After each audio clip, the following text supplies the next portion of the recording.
Bismillah. Ya. Apa khabar tuan-tuan semua sini, sihat ya? Tak ada yang bermasalah lah, tak ada yang kena COVID. Jadi mudah-mudahan semuanya elok ya, sihat.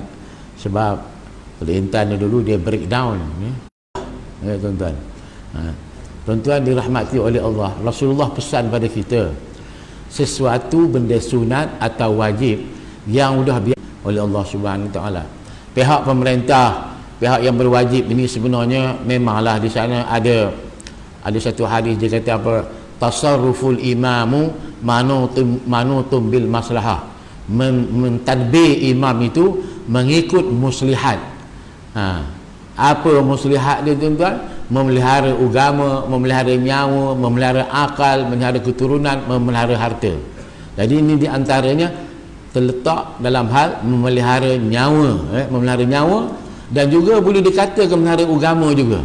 Nanti kalau kita berhimpun di Masjid Surau, tiba-tiba merebak di Masjid Surau, udah Masjid Surau pula buruk daripada pandangan masyarakat dunia, masyarakat antarabangsa, masyarakat orang bukan Islam pula ya.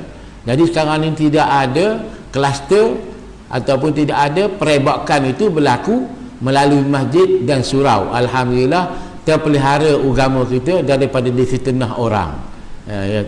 Jadi tuan-tuan dirahmati oleh Allah, kadang-kadang orang kaki komen ni kadang dia pun bukan datang selalu pun mengaji, kadang tak datang ya tak. Kadang orang apa ni dalam semayang Jumaat tak datang, tapi bila orang stok semayang dia yang bisingnya ada juga ya. Jadi kita kena faham benda-benda yang macam ini ya tuan-tuan dirahmati oleh Allah. Dan mentaati pemimpin itu adalah wajib. Apa yang mereka buat itu ialah manutum bil maslahah, dengan sebab melihat maslahat, wajib. Siapa saya kata wajib? Sebab pada saya pemimpin yang ada sekarang ini adalah pemimpin yang terbaik di kalangan pemimpin-pemimpin yang terdahulu, yang terbaik. Jadi janganlah sibuk, ada orang sekarang ni sibuk siapa nak jadi PM, orang ni nak jadi PM, nak orang ni tak percaya. Nak buat apa? PM nya ni ada, Perdana Menteri ni ada, yang kebut-kebut jadi PM tu buat apa? Dulu siapa suruh tak jawatan?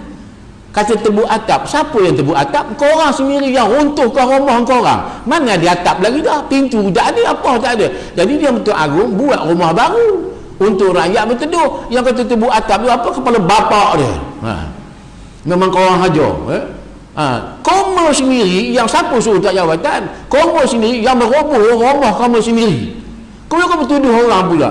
Dan Alhamdulillah Muhyiddin Yassin, saya tengok amat baik dia memimpin. Dia mengepalai membaca takbir hari raya, selalu berdoa keluar dari televisyen, bertindak sebagai bapa kepada rakyat dia.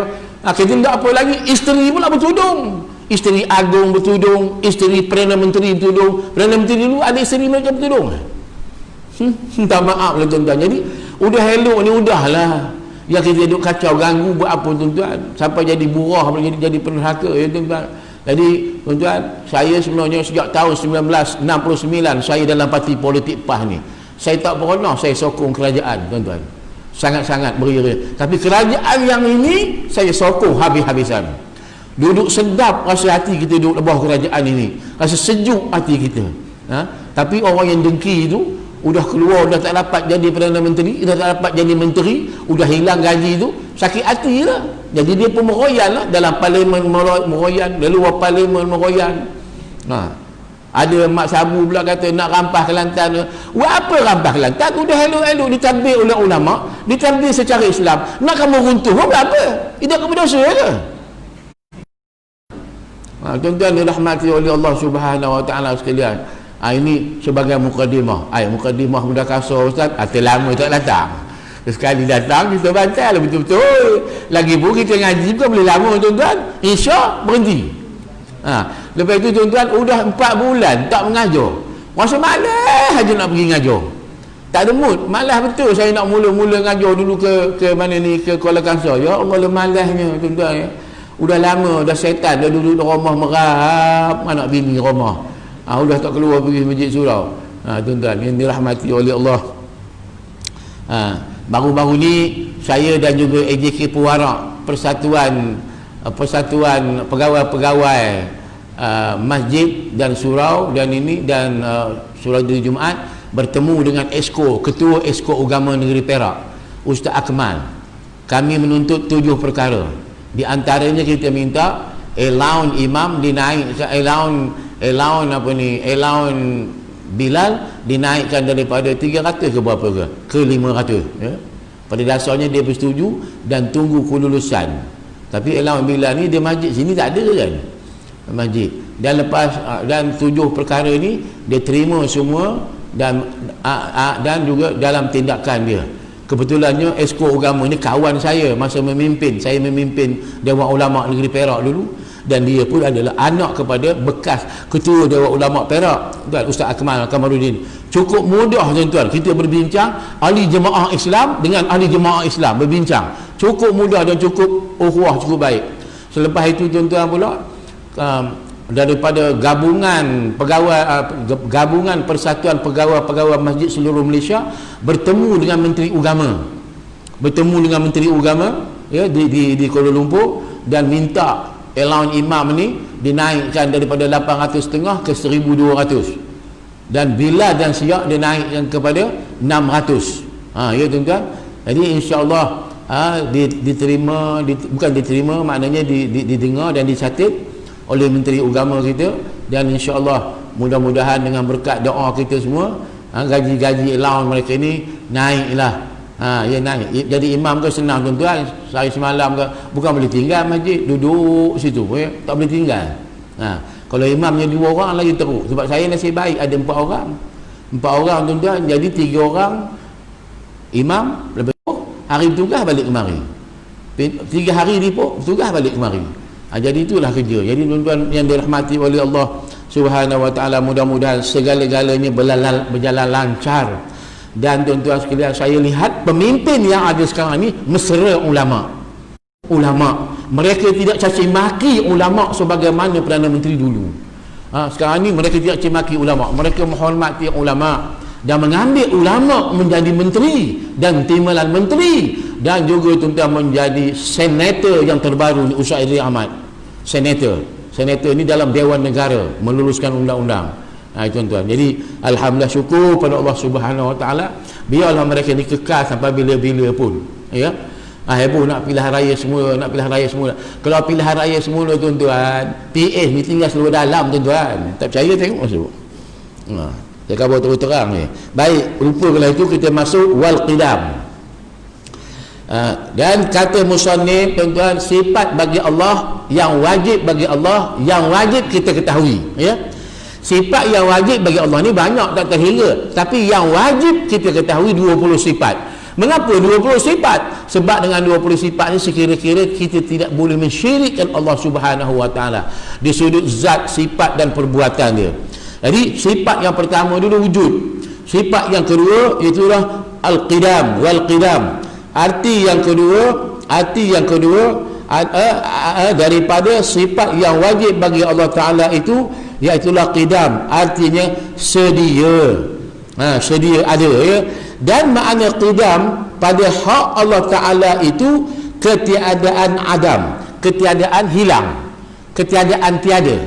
Dia tak ada, ketiadaan tiada. Kita ni menerima wujud dan adam, betul tak?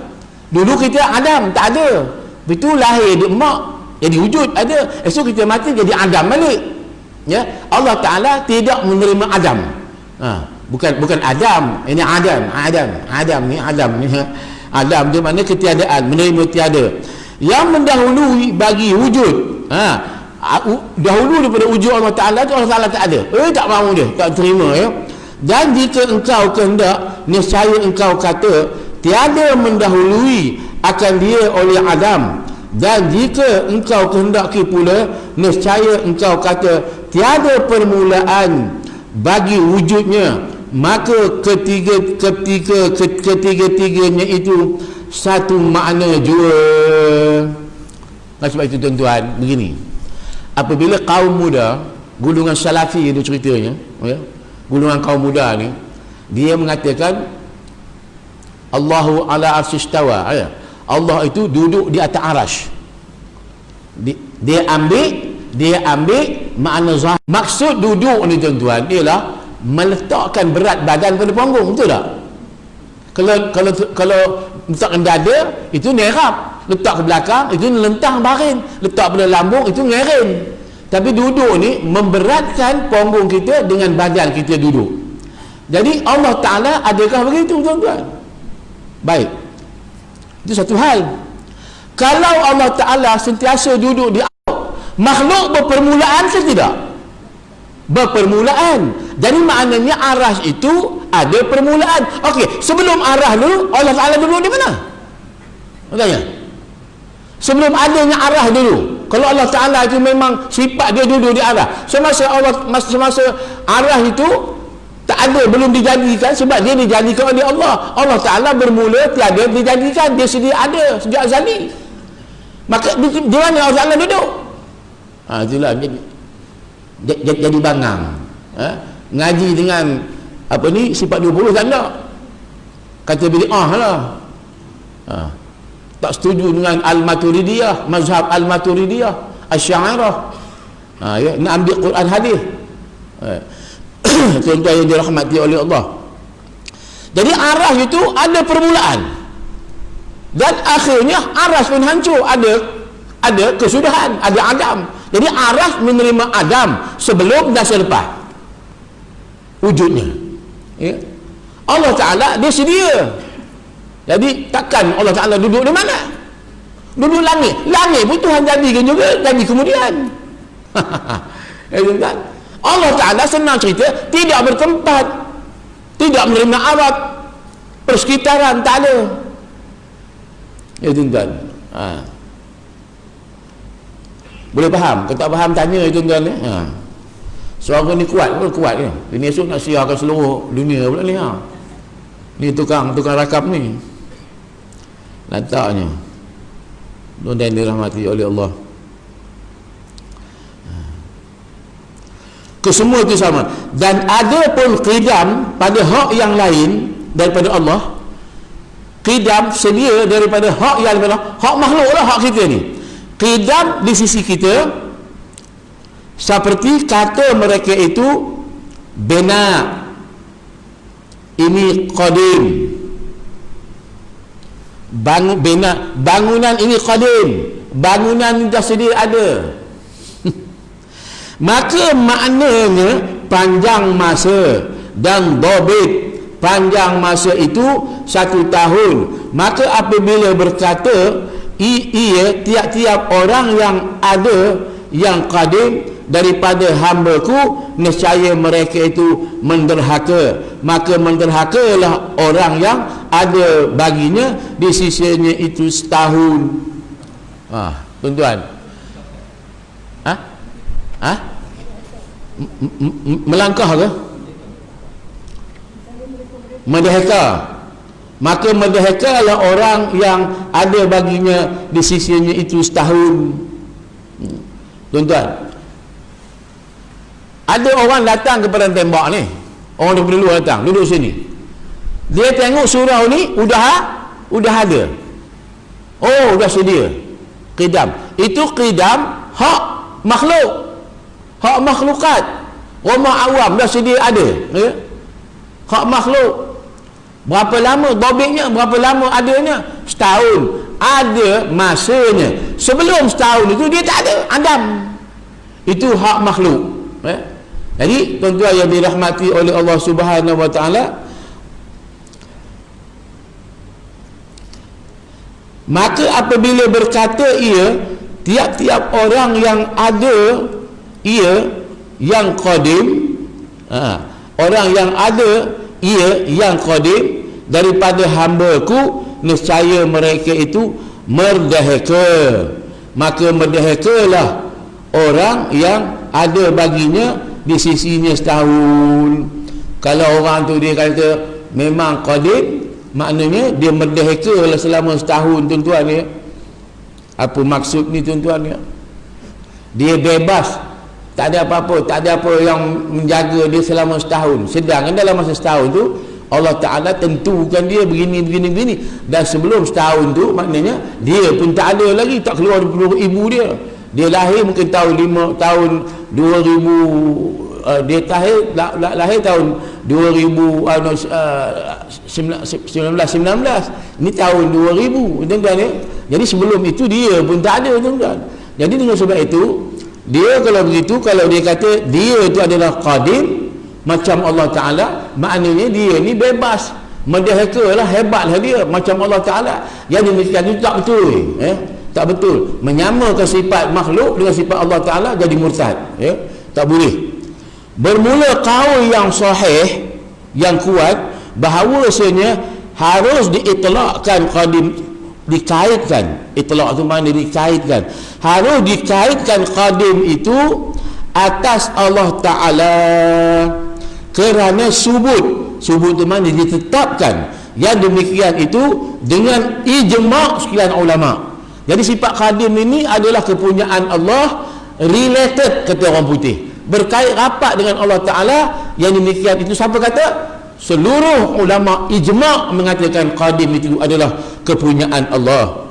Dan datang warid, datang pula sesuatu perkara daripada setengah riwayat ganti daripada awal itu, kan sebut dalam Al-Quran kan, huwal awwalu wal akhiru, dialah yang awal, dia yang akhir. Kalau begitu Allah Ta'ala akan ada permulaan ke? Tidak. Awal di situ maknanya qadim, wal akhiru itu maknanya dia, maksudnya adalah baqa, maksud dia Dan bermula qaul yang tahqiq bahawa qadim tiada berpermulaan sejak daripada azali lagi. Azali dan qadim sama makna dia kata. Tetapi azali di sudut makhluk ada permulaan. Kamu tu udah rapi tu muka kamu, memang Tuhan dia cipta kamu sejak azali lagi dah. Tapi ingat, azali itu ciptaan yang ada permulaan. Azali Allah Ta'ala, qadim, tidak ada permulaan. Tapi dia, kalau qadim di sisi Allah, azali di sisi Allah, maknanya satu je. Dan iaitu barang yang tiada awal baginya, wujud dia tak ada awal, tak ada permulaan. Ada ia, atau adam, atau adami, atau ketiadaan, berdiri dengan sendiri. Mana berdiri sendiri? Terjadi dengan sendiri. Ada ia, iaitu seperti zat, atau tiada seperti sifat Allah Ta'ala. Maka sekalian sifat Allah Ta'ala itu qadim juga, tuan-tuan. Adakah Allah Ta'ala, tuan-tuan, zat diri Allah Ta'ala terjadi, sifatnya datang kemudian? Tak betul. Zat sifat sekali qadim. Macam kita kan, kita datang mula-mulanya bodoh, tak kerti berjalan, cakap pun tak kerti, keluar buruk emak kan. Lama-lama sifat bijak, sifat pandai bercakap, sifat berjalan datang kemudian. Allah Ta'ala tidak begitu. Zat Allah Ta'ala itu, diri Allah Ta'ala itu dengan sifat dia sekaligus datang tanpa berpermulaan. Itu maksud dia, ya. Maka sekalian sifat itu qadim, sekaliannya sama ada ia sifat nafsiyah, atau sifat ma'ani, atau sifat ma'nawiyah, atau sifat salbiyah. Lagi azali, khilaf bagi saat. Ada saat ni seorang ulama berkata, bagi saat yang berkata ia qadim itu tiada permulaan bagi wujudnya, dan azali itu barang yang tiada permulaan baginya. Sama ada ia wujud, sama ada ia wujudi, bangsa yang wujud, atau adam. Maka atas kata sa'id ini qidam bagi Allah Ta'ala itu qadim, lagi azali. Dan syarikul bari, iaitu azali juga, tiada dikatakan qadim. Maka azali itu umum dan qadim itu khusus atas qaul sa'id itu, iaitulah qaul yang dhaif. Dibeza-beza di antara azali dengan qadim tu. Makna sama tapi dibeza-beza sebenarnya. kaul ini tak kuat, pendapat Sa'id ini. Kita pegang pendapat yang kuat, kaul yang mu'tamad, ijma' ulama, ialah Allah Ta'ala ini azali dan qadim itu sama, zat dan sifat sekali azali dan qadim, itu senang cerita. Ketahui olehmu bahawa qadim itu 3 bahagi pula. Ada pula 3 bahagi. Pertama, qadim hakiki, iaitu qadim bagi zat Allah Ta'ala dan segala sifatnya, itu sebenar-benarnya, dan segala asma'nya, nama-namanya yang kita tahu 99 tu kan. Tuan-tuan dapat ke nama 99 tu? Kita boleh buatkan sebagai nyanyi, ya. Keduanya qadim zaman ataupun qadim zamani. Qadim zaman itu qadim masa, ya. Qadim zaman tu yakni lama masa seperti yang telah lalu sebutnya, didabitkan, dicatat akan dia sekurang-kurangnya setahun, ya. Dabit itu mana yang catat. Dan ketiga qadim idafi, namanya seperti dahulu bapa daripada anak. Idafi itu maknanya sandaran, ada. Qadim idafi seperti dah sedia anak tu ada sebab bapak dah sedia dulu, sediakan mak dengan bapaknya, mereka duduk bersama, tidur sekali, maka baru lahir anaknya. Anak itu apa tu yang mak bapak tu qadim idafi namanya. Qadim idafi ni bangsa makhluk, dengan sandaran, ya. Anak tu ada sebab mak bapaknya dah tersedia. Kalau mak bapaknya tak ada kahwin, macam mana nak dapat anak? Itu tuan, ya. Itu. Jadi qadim hakiki Allah Subhanahu wa Ta'ala. Qadim zamani, qadim masa, itu pun ada permulaan, masa pun ada permulaan juga tuan-tuan, ya. Pukul berapa kamu tidur tadi? Pukul 10 sampai pukul 5 macam tu. Jadi ada masa dia, ya. Qadim idafi disandarkan yang lain, ya. Itu makhluk. Bermula qadim hakiki itu tiada harus dikatakan yang lain daripada Allah Ta'ala. Jangan kita letakkan qadim hakiki ini selain daripada Allah Ta'ala, iaitu kita letakkan kepada makhlukat. Tak boleh, ya. Atau baharu, atau kainat, atau mungkinat. Tuan-tuan jangan lupa ni, makhluk bilangan 1 singular, makhlukat dengan plural jamak, ya. Makhlukat tu orang panggil dalam bahasa Arab jamak taksir. Jamak dalam bahasa Arab tuan-tuan dia ada 3 tuan-tuan, ya. Ada jamak muzakarus salim, ada jamak muannats salim, ada jamak taksir. 3, ya. Jadi makhlukat ni jamak taksir tuan-tuan, ya. Jadi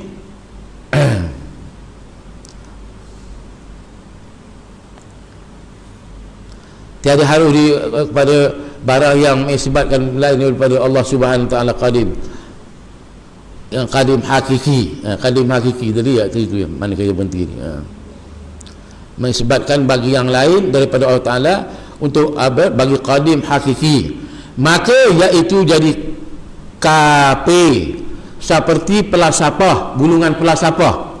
Ia mengiktikadkan iaitulah qadim falakiyah dan anasir. Qadim falakiyah dan anasir. Anasir itu unsur-unsur yang tertentu. Falakiyah ni saya falak lah kan, yang bersangkut paut dengan falak. Dia mengkaji tentang perjalanan bumi, bulan dan bintang, baru dia tahu ada bulan ni bulan purnama ke, bulan terbit ke belum ke, matahari terbit ke belum, tuan-tuan, ya, bulan gerhana ke. Itu jenis falakiyah. Itu bukan qadim, bukan qadim, itu adalah baharu, tuan-tuan. Itu qadim zamani, ya, bukan qadim hakiki. Tak boleh disabitkan dengan qadim Allah Subhanahu wa Ta'ala. Dan qadim dan wajib dan maujud dan sani'. Sani' itu apa tulis tu, Rim? Tak tulis. Sana'a yasna'u sani'un. Dan keempat-empatnya itu setengah daripada nama Allah Ta'ala dengan ijma' ulama. Oh, begini. Qadim wajib, maujud dan soni'. Fa huwa sani'un masnu'un. Korang balik kan dia ingat tu. Soni' ni nama Allah Subhanahu Wa Taala, makna saya tak reti. Jadi qadim, wajib, maujud dan soni'. Wajib pada akal ya, tiada terupa akan tiadanya ya. Itu keempat-empat itu adalah pada nama Allah Ta'ala dengan ijma' sekalian ulama. Habis itu bab qadim tersedia ada ya tuan-tuan. Tahu aku datang kemari aku tengok bendang tu dah sedia kuning dah ya dah. Udah kuning dah padi dah. Tapi sebelum kuning tu ada dak hijau. Sebelum hijau tu ada dak berbunga. Sebelum berbunga tu ada ke pokok aja. Sebelum pokok tu ada ke tanah aja kan, ada kan. Jadi dia melalui beberapa qadim idafi, qadim zamani, melalui zaman, proses zaman dan qadim idafi, idafat ya tak, ditanam padi, keluar bunga, keluar putik, keluar buah. Ada bunga kerana ada pokok, ada buah kerana ada bunga ya tak. Itu disandarkan kepada pokok padi ya tuan-tuan. Habis ada soalan kat situ tak ada? Insya aku berapa ya? Dah masuk insya dah kan? Kau berapa Ustaz Isya? 8.48. Apa ya? 8.49 ya? Oh ada sikit lagi lah waktunya. Bismillahirrahmanirrahim.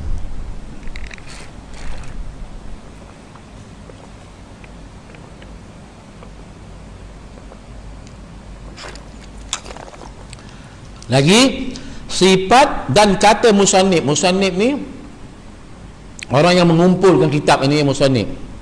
Muallif pengarang. Tak saya gitulah.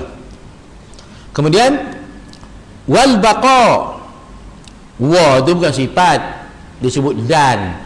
Al baqa. Baqa itu sifat. Bukannya wal baqa itu dan kekal. Wal baqa itu bukan sifat. Al baqa yang itu sifat. Wa itu dan je. Artinya yang ketiga daripada sifat yang wajib bagi Allah Ta'ala itu baqaun. Artinya kekal. Dan makna kekal pada hak Allah Ta'ala itu ketiadaan akhiriyah, tak ada akhir, wujudnya tak ada. Dan jikalau engkau kehendaki, nescaya engkau kata tiada berkesudahan wujudnya Allah Ta'ala, atau dikatakan menafikan adam, ditolaknya adam, ketiadaan Allah setelah wujudnya, yang menghubungkan bagi wujudnya. Mula ada, dihubung itu dengan adam, tak ada pula, tak mahu dia. Maka ketiga-tiga ibarat itu, ketiga-tiga perkara yang disebut tadi itu satu maksud jua. Dan akhiriyah itu, pengakhiran itu disandarkan atas kesudahan.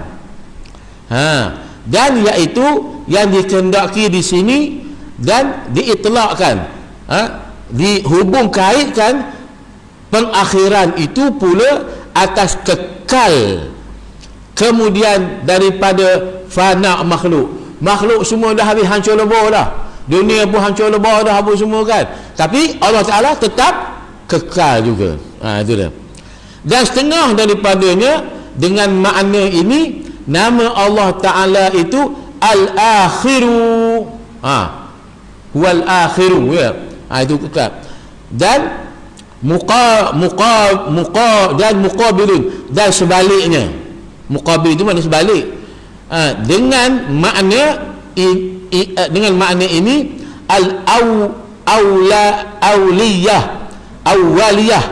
awaliyah tu dengan perkara yang bangsa permulaan, dengan makna terdahulu atas segala perkara. Dan setengah daripadanya dengan ini makna nama Allah Ta'ala itulah al-awwalu. Tiada permulaan, itu tadi disebut qidam, al-awwalu. Kemudian wal akhiru baqa, senang cerita, tandiyah, jaga-jaga, ingat. Ketahui, diketahui daripada barang yang terdahulu sebutnya bahawasanya Allah Ta'ala itu tiada awal baginya dan tiada akhir baginya, dan bahawa Adam kita pada azali, tak adanya kita daripada permulaan dulu, itu tiada awal baginya, tiada awal baginya. Bagi kita tiada awal kita, okay? Tiada awal kita pula. Bahawa Adam kita pada azali itu tiada awal baginya dan baginya akhir. Tiada awal bagi Allah Ta'ala dan tiada awal baginya ni Allah Ta'ala, tiada akhir baginya. Ada pun sekalian makhluk, maka baginya awal ada permulaan dan ada akhirnya. Dan segala nikmat syurga dan azab ada baginya awal dan tiada baginya akhir. Sebab khalidina fiha abada. Orang kafir duduk kekal api neraka selama-lama. Orang Islam masuk kekal dalam syurga selama-lama. Macam mana pula ni? Allah Ta'ala kekal, manusia pun kekal. Ya, tuan-tuan. Dan tiada baginya akhir katanya. Maka tiap-tiap daripada kedua itu kekal, tetapi pada syarak, tiada pada akal. Pada syarak, mengikut hukum syarak, maka kekal mereka dalam syurga neraka. Pada hukum akal, maknanya mereka tidak dikatakan kekal sebagaimana kekalnya Allah Subhanahu wa Ta'ala. Itu kata dia di sini. Tetapi saya suka menerima hujah begini. Kekal Allah, kekal hakiki. Kekal makhluk dalam syurga neraka majazi. Boleh faham? Kekal hakiki itu dengan kehendak diri Allah Ta'ala tu dia kekal. Tak ada siapa yang mengekalkan dia. Tapi kekal majazi, bangsa majaz, iaitu kita kekal dalam syurga atau neraka, Allah Ta'ala yang mengekalkan dengan kehendak Allah Ta'ala. Dengan sebab itu tuan-tuan, di sudut akidah, sudut hakikat, Allah Ta'ala ni wajib ke memasukkan orang yang jahat dalam neraka? Wajib ke Allah Ta'ala memasukkan orang yang baik dalam syurga? Tak, tidak wajib. Sukacita dia lah di sudut hukum akal. Tapi di sudut hukum syarak, Allah Ta'ala sudah berjanji memasukkan orang yang baik dalam syurga, memasuk orang jahat dalam neraka. Innaka la tukhliful mi'ad, sungguhnya engkau ya Allah tidak memungkiri janji. Boleh nampak ya? Di sudut akidah ini, di sudut falsafah lain, hukum akal ni mana dalam bab akidah, di sudut pula lain, ya tuan-tuan. Dengan sebab itu kita ada syariat tarakat hakikat makrifat, pecah macam tu. Mana dia udah masuk insya-Allah.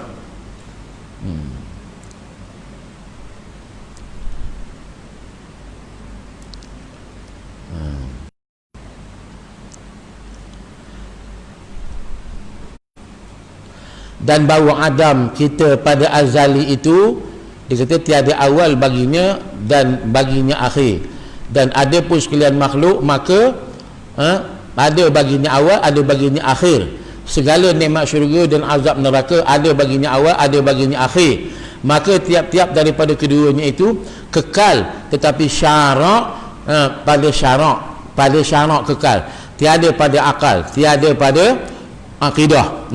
Maka pada akal harus Adam. Boleh jadi syurga neraka pun akan dihancurkan, akan tak ada juga. Itu pada hukum syaraknya, ya. Pada hukum akidahnya, keduanya. Bersalahan Allah Ta'ala itu tiada menerima fana, tiada menerima kerosakan sekali-kali, tiada pada syarak dan tiada pada akal. Maka segala bahagi itu 4 bahagi pula, ya tuan-tuan. Allah Ta'ala itu baik pada syarak, baik pada akal, tiada menerima kesudahan. Dia tetap baqa selama-lamanya. Waktu pun dah masuk, cukuplah sekadar itu. InsyaAllah kita sambung. Dan kata musannif, wal mukhalafatuhu ta'ala lil hawadis. Bismillahirrahmanirrahim. Alhamdulillahirabbil alamin. wassalatu wassalamu ala syafil anbiya wal mursalin wa ala alihi wa sahbihi ajma'in. Ghafarallahu lil mu'allim wal muta'allim min kulli dhanbin wa li walidaina wa li walidaykum. Nawwarallahu wujuhana wa wujuhakum bil ma'rifati wal iman. Bayyadallahu sudurana wa sudurakum bit tauhid wal iqan. Allahumma nawwir qulubana bi nuri hidayatika kama nawatal arda bi nuri syamsika abadan abada bi rahmatika ya arhamar rahimin. Walhamdulillahi rabbil alamin. Aku